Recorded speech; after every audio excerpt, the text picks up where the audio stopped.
नमस्कार, मैं हूं सुरेश फौजदार। आप देख रहे हैं राजस्थान तक। काफ़ी दिनों से जो इंतज़ार किया जा रहा था सत्ता में बीजेपी आने के बाद कि मंत्रिमंडल का गठन कब होगा, आज मंत्रिमंडल का गठन होने जा रहा है। ये बहुत शुभ समाचार भी है आज राजस्थान वासियों को, क्योंकि राजस्थान की जनता भी इंतज़ार कर रही थी और जीते हुए विधायक भी इंतज़ार कर रहे थे। कयास लगाए जा रहे थे कौन बनेगा मंत्री और कौन नहीं बनेगा।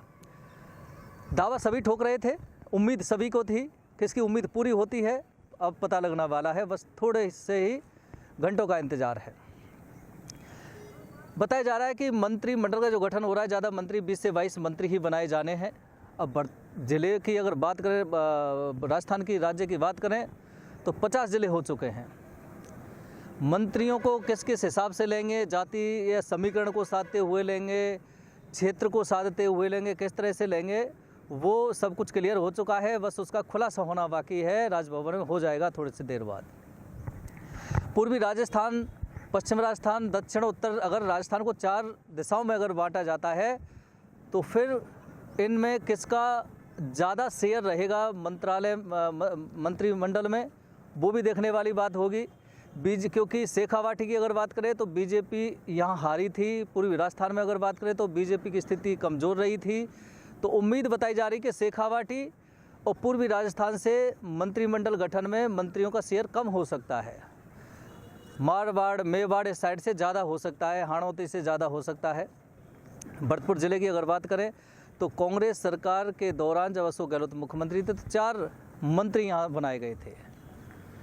4 मंत्री थे, लेकिन अब चूँकि 5 विधायक बीजेपी के हैं, मंत्री कौन बनेगा, कांग्रेस की रीति पर तो नहीं चलने वाली बीजेपी, लेकिन कौन बनेगा। लोग ये भी बता रहे हैं, हालांकि चर्चाएं चल रही कि वो बनेगा, लेकिन बीजेपी में कुछ नहीं कहा जा सकता कि मंत्री कौन बनेगा, क्योंकि मुख्यमंत्री को लेकर जिस तरह से कसमकस हुई थी कि कौन बनेगा कौन नहीं बनेगा, ये बन सकता है वो बन सकता है, लेकिन बना ऐसा जिसकी कोई उम्मीद भी नहीं कर रहा था।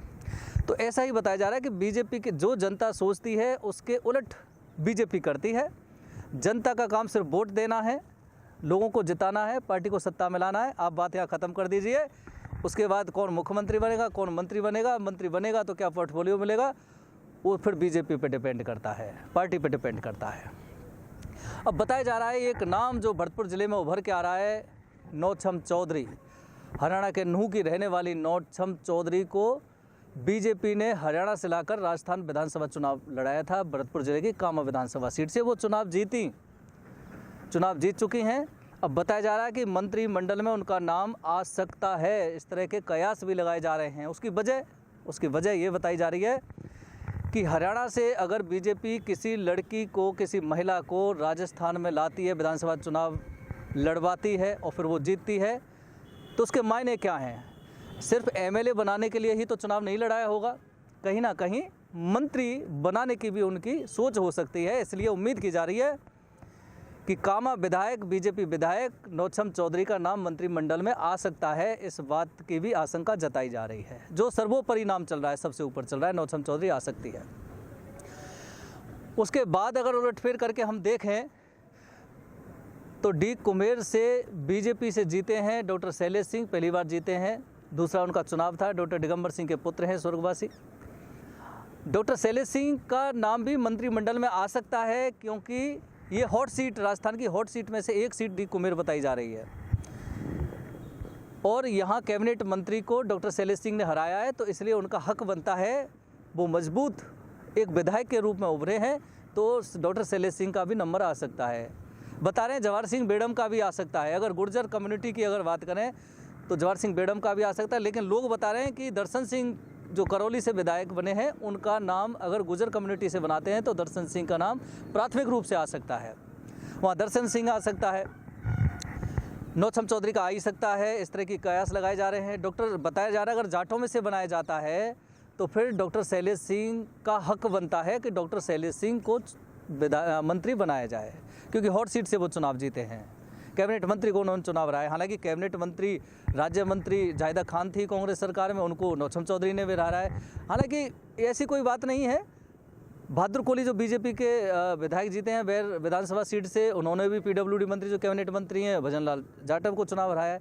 विधायक तो सभी ने ज़्यादातर मंत्रियों को हराया है, 16-17 मंत्रियों को इन विधायकों ने चुनाव हराया है राजस्थान में अगर बात करें। लेकिन फिर भी जो कयास लगाया जा रहा है वो है कि नौतछम का नाम सर्वोपरि बताया जा रहा है, क्योंकि हरियाणा से उनको ला करके चुनाव लड़ाना और फिर विधायक बनाना, अब शायद उनको मंत्री बनाने की कोशिश की जा सकती है।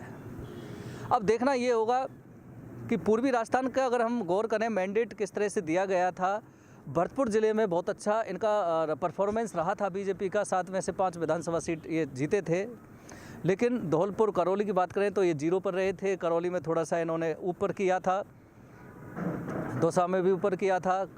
तो कुल मिला के ये कहा जा सकता है कि सबसे ज़्यादा जो सीट जीत कर आए, अगर पूर्वी राजस्थान के अगर भरतपुर संभाग के ज़िलों की बात करें चारों की, तो भरतपुर ज़िला सबसे इनका स्ट्रॉन्ग रहा, क्योंकि 7 में से 5 सीट आप जीत करके आए। वो अलग बात है, एक निर्दलीय विधायक बयाना से ऋतु बनावत जीती थी, जो कि बीजेपी से बागी थी, शायद बीजेपी में जा सकती हैं, ये भी बताया जा रहा है। तो कुल मिला के कहा जा सकता है, उम्मीद है, लोग उम्मीद कर रहे हैं और इन विधायकों के समर्थक भी उम्मीद कर रहे हैं कि हमारा विधायक मंत्री शायद बन सकता है। किसके सपने पूरे होंगे, किसके सपने टूटेंगे, वो बस थोड़ी देर में ही पता लगने वाला है।